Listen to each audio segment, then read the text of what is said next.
کسی نے آج تک انگلی اٹھا کے نہیں کہا تھا کہ اس نے یا اس کے خاندان والوں نے کرپشن کی ہے۔ اور سب سے بڑی بات جو تھی کہ جب وہ شہید ہوئے تھے، یہ سرٹیفائیڈ میں آپ کو بتا رہا ہوں کہ ان کے اکاؤنٹ میں ٹوٹل اثاثہ جات جو کیش تھا 45 سال کی سروس کے بعد، فوج کی سروس کے بعد 2,45,000 روپے تھے بے نظیر نے۔ اور یہ بات بھی ریکارڈ پہ ہے کہ ڈاکٹر صاحب آپ تو اچھا ہوا ملنے کے لیے آئے ہیں، یہ چٹھا صاحب جو ہے نا، جب بھی ہم کوئی جنرل صاحب کے خلاف بات ہوتی ہے تو یہ ہم سے لڑنا شروع کر دیتے ہیں۔ تو انہوں نے بھی پھر آگے بات شروع کی تو کہنے لگیں کہ باقی تو جو ہمارے اختلافات ہیں وہ اپنی جگہ، ایک چیز میں کلیئر کرنا چاہتی ہوں کہ اس شخص پہ کوئی یا اس کے خاندان پہ کوئی کرپشن کا الزام نہیں ہے۔ یہ محترمہ نے ڈاکٹر بشارت الہی کو کہا، اور یہ چیز آن ریکارڈ پہ۔ آج کل ماشاءاللہ میں کافی نیوز میں آ رہا ہوں، اور بہت سے اینکرز نے مجھے پچھلے چند دنوں سے فون کرنے شروع کیے ہیں جی کہ آپ کے ساتھ ہم نے ایک سولو سیشن کرنا ہے، کیونکہ آپ پر ایک بہت بڑا جو ہے وہ الزام لگ گیا۔ تو اس کے بارے میں نے کہا کہ تھوڑی سی وہ بات کر لیں، اور تھوڑے سے ملکی حالات پہ بھی بات کریں گے، لازمی بات ہے ایز اے سیاستدان۔ تو پہلی بات تو میں ان سے یہ پوچھنا چاہتا ہوں کہ 1.8 ارب جو انہوں نے میرے پہ الزام لگایا ہے منی لانڈرنگ کا، وہ کیا ڈالر میں ہے یا روپوں میں ہے یا کویتی دیناروں میں ہے یا قطری ریالوں میں ہے؟ تو ایک تو وہ بات کلیئر نہیں کر رہے ابھی تک کہ کون سی منی لانڈرنگ میں نے کی ہے جس پہ یہ الزام لگایا۔ تو جو نوٹس آیا ہے مجھے، میں اس کے بارے میں پہلے بتا دوں۔ دیکھیں، میں اور چاہے جو مرضی بات الزام لگا دیں آپ، یہ جو بات ہے نا، اس پہ ایک گالی میں کھا سکتا ہوں، لیکن یہ جو الزام ہے نا کرپشن کا، یہ میری برداشت سے باہر ہے، کیونکہ میرے والد نے جنرل ضیاء الحق شہید 11 سال تک the longest serving chief of army staff of South East Asia, اس کے بعد president of Pakistan, chief martial law administrator, prime minister, ساری چیزیں ایک شخص کے اندر تھیں۔ کسی نے آج تک انگلی اٹھا کے نہیں کہا تھا کہ اس نے یا اس کے خاندان والوں نے کرپشن کی ہے۔ اور سب سے بڑی بات جو تھی کہ جب وہ شہید ہوئے تھے، یہ سرٹیفائیڈ میں آپ کو بتا رہا ہوں کہ ان کے اکاؤنٹ میں ٹوٹل اثاثہ جات جو کیش تھا 45 سال کی سروس کے بعد، فوج کی سروس کے بعد 2,45,000 روپے تھے۔ اس سے اوپر کوئی نکال دے، اس سے نیچے کوئی نکال دے، میں اپنا حاضر ہوں سزا کے لیے۔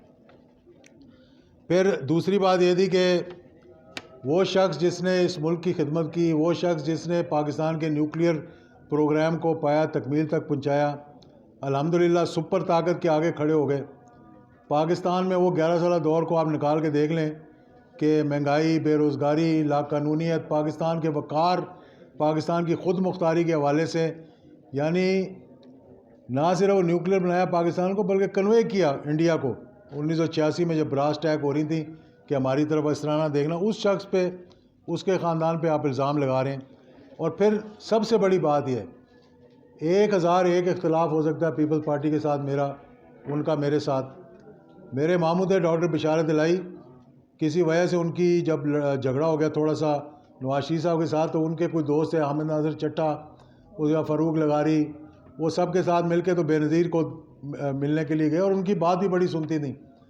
تو جب وہ ملنے کے لیے گئے تو اس نے مذاق سے کہا بے نظیر نے، اور یہ بات بھی ریکارڈ پہ ہے کہ ڈاکٹر صاحب آپ تو اچھا ہوا ملنے کے لیے آئے ہیں، یہ چٹھا صاحب جو ہے نا، جب بھی ہم کوئی جنرل صاحب کے خلاف بات ہوتی ہے تو یہ ہم سے لڑنا شروع کر دیتے ہیں۔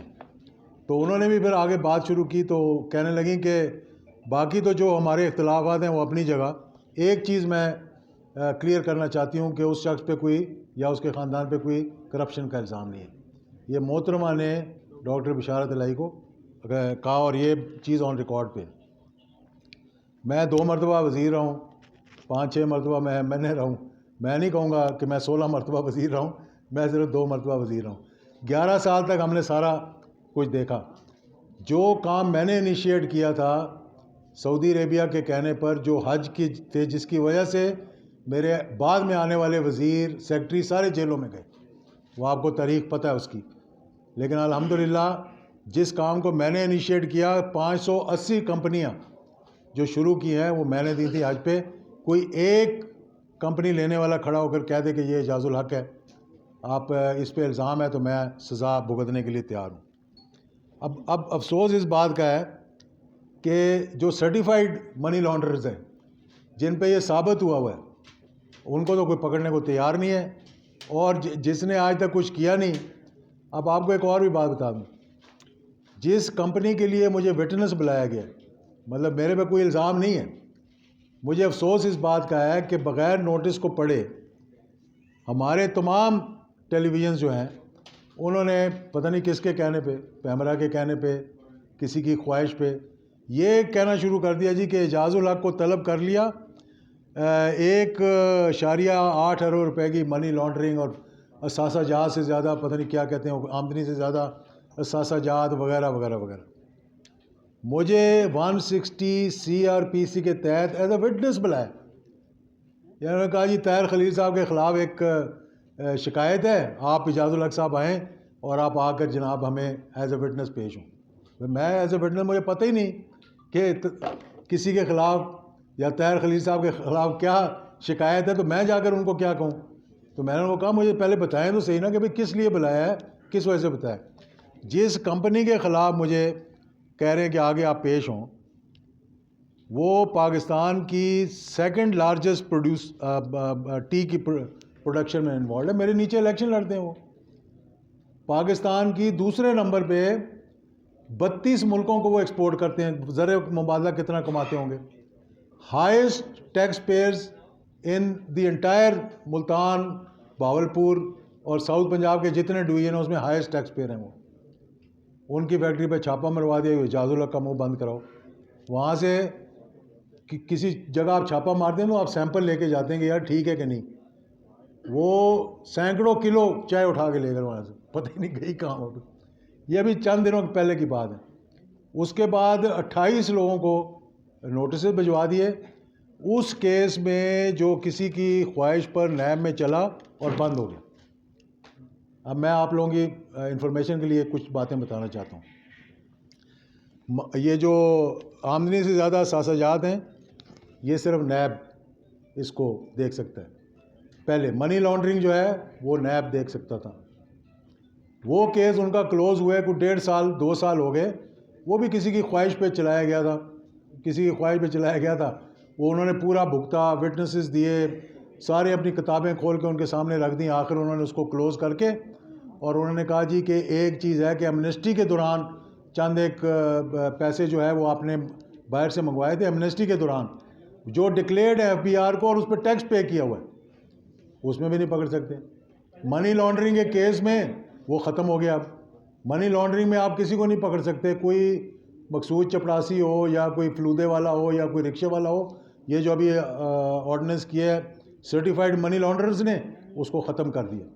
اب منی لانڈرنگ میں پکڑ سکتے ہیں کہ اگر میں دیکھوں کہ آپ دیکھیں کہ میری گاڑی میں 1 ارب روپیہ پڑا ہے اور آپ اوپر سے چھاپا مار کے مجھے پکڑ لیں, اس کے علاوہ جو مرضی کرو کوئی پوچھنے والا نہیں. کہ کیس کیسا بنایا ہے مجھے یہی سمجھ نہیں آتی. اب تھوڑی سی بات دیکھیں, یہ چیزیں جو ہے نا یہ ملک کے اندر اس وقت کیا انتشار کی ضرورت ہے یا اتفاق رائے کی ضرورت ہے. اور میں اتفاق رائے کے لیے ایک اچھا ماحول پیدا کرنے کے لیے میں آج سے نہیں کوشش کر رہا, میں 5 مارچ سے کوشش کر رہا ہوں, جب سے یہ سارے معاملات شروع ہوئے تھے. اس کے بارے میں آپ لوگوں کو بھی پتہ ہے, دوستوں کو بھی پتہ ہے, خان صاحب کو بھی میں جتنی دفعہ ملا ہوں میں اسی لیے ملا ہوں یار کہ ماحول بہتر کریں. اور میں بار بار یہ کہتا ہوں کہ یہ آخری ہماری ہوپ جو ہے اس پاکستان کی وہ ہماری آرمڈ فورسز. اگر اس کو ہم متنازع بنا دیں گے تو میں آپ کو یقین سے کہہ رہا ہوں اس وقت جو حالات ہیں اس ملک کے وہ ڈو اور ڈائی والے ہیں. یعنی جب ایک ڈیفینس منسٹر کھڑا ہو کر کہہ دے, اس سے بڑا تو ہوتا کوئی نہیں ہوتا میرے خیال میں دیکھا جائے تو, کیونکہ وہ ڈیفینس منسٹر ہے, سارے آرمڈ فورسز اس کے انڈر آتی ہیں اگر کاغذی طور پہ دیکھا جائے تو, ویسے میں نہیں کہہ رہا. تو وہ کھڑا ہو کر کہہ دے کہ ملک ڈیفالٹ کر گیا تو پھر کیا رہ جاتے. ہم نے تو صرف یہ کہا تھا کہ معاملات کو ٹھیک کریں آپ. تو اس بارے میں دیکھیں اور بھی غلط فہمیاں بڑی ہوئی ہیں. میں یہ بڑے دکھ کے ساتھ یہ بات کر رہا ہوں. ایک زمانہ آیا تھا کہ لوگ کہتے تھے اب محترمہ کبھی اقتدار میں نہیں آ سکتی، لیکن وہ اقتدار میں آئی نا. کس نے کمپرومائز کیا؟ کمپرومائز ہوا نا. اس کے بعد ایک زمانہ آیا، لوگوں نے کہا جی نواز شریف صاحب اور بے نظیر دونوں اقتدار میں نہیں آ سکتے، اور کتنے سال تک کہا کہ آپ 100 سال تک وردی میں بیٹھے رہیں تو ہم آپ کے ساتھ ہیں. کہا گیا تھا کہ نہیں کہا گیا تھا؟ پھر کیا ہوا؟ محترمہ بھی واپس آئی NRO کر کے، اور جو کہہ رہے تھے کہ محترمہ نے کبھی واپس نہیں آنا، آپ لوگ ٹکا گئے حکومت کرو، تو انہوں نے ہی NRO کیا اور وہی اس کو واپس لے کر آئے. اس کے بعد نواز شریف صاحب جب محترمہ آ گئیں تو نواز شریف کو سعودی عربیہ نے زبردستی بھیجا پاکستان. آپ نہیں رکوا سکے. بڑا آپ نے بات کی. جب پہلی دفعہ جب آئے تھے سعودی انٹیلیجنس کے چیف اور حریری، آپ کو یاد ہوگا 10 سپٹمبر میں جب میاں نواز شریف آئے تھے. اگر آپ کو یہ بات پتہ نہیں تو میں آج بتا دیتا ہوں یہ بات.